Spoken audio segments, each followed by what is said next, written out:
Hello everyone, आज हम लोग बात करते हैं सेंट्रॉइड के लिए इन दो क्वेश्चंस के लिए जो लाइन डायग्राम के ऊपर बेस्ड है। तो क्वेश्चन में लैंग्वेज में लिखा रहता है find out centroid of the wire bent और line diagram for the given area given line.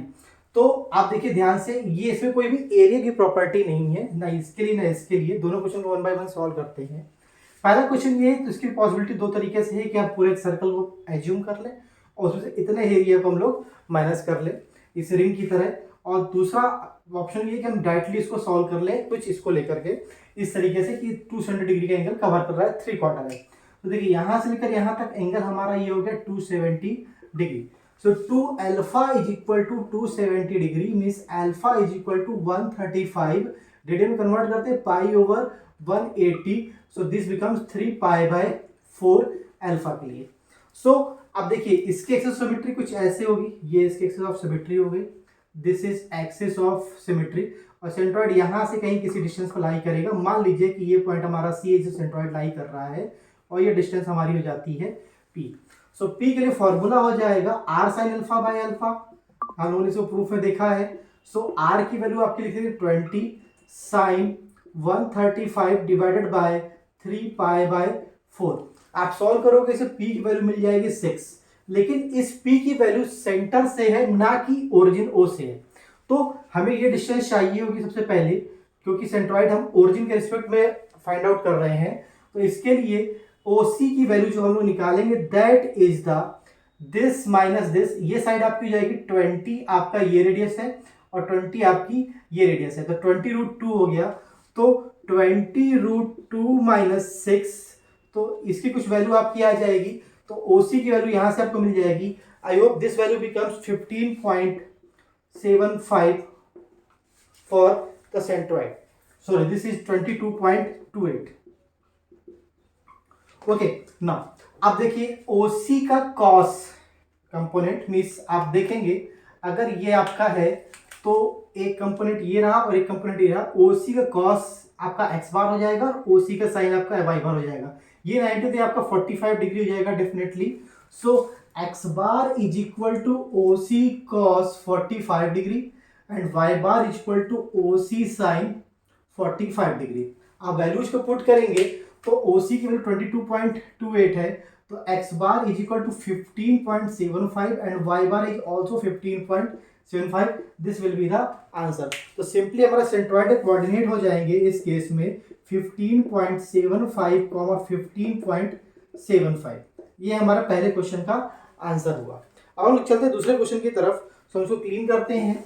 तो देखिए दूसरा क्वेश्चन में बोला गया है कि एक हेक्सागोन है, रेगुलर हेक्सागोन, और उसमें से ये आपको 60 दिया है, 60 दिया है, 60 दिया है, इसलिए रेगुलर हेक्सागोन हो गया और ईच साइड आपकी 10 सेंटीमीटर की दी गई है। तो सर कोई दूसरा ऑप्शन नहीं है, आपके पास एक ऑप्शन है कि L1, L2, L3, L4, L5 लेके हम क्वेश्चन सॉल्व करें। दूसरा ऑप्शन ये है कि हम इसको एज्यूम कर ले कि पूरा होता तो कुछ ऐसा होता। ये हमारी y एक्सिस, ये हमारी x axis, this is x, this is y and this is the origin O। पूरे के लिए हम एक वायर मान ले और दूसरे वाले को इसको माइनस कर दें। सो L1 इज इक्वल टू 10 10 10 10 10 करते हुए this is 60 centimetre and L2 is equal to 10 centimetre. 6 side के लिए 60 और सिंगल साइड के लिए आपका 10। नाउ हमें निकालना है x1 की वैल्यू। इसका सेंट्रॉइड अपने मिड पर होगा, ये डिस्टेंस हमें चाहिए होगी। तो देखिए ध्यान से, ये 10 का हाफ 5 हो जाएगा और ये 10 का cos 60 हो जाएगा, this again 5। So 10 cos 60, so x1 हो जाएगा 10 cos 60 प्लस में 5।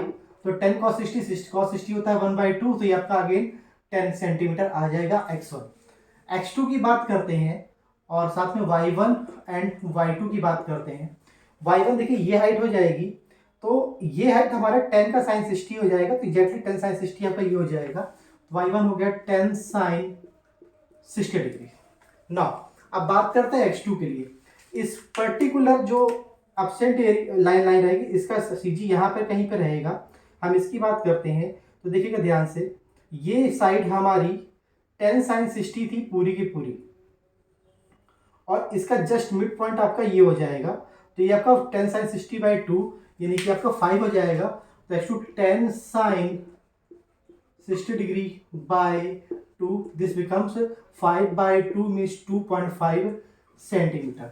y2 की बात करते हैं तो देखिए ये हाइट हमारी पूरी पूरी हमें लेनी ही लेनी है, दैट इज 10 का साइन 60 और ये 10 का साइन 60 का आधा, so this becomes 10 sine 60 plus 10 sine 60 by 2.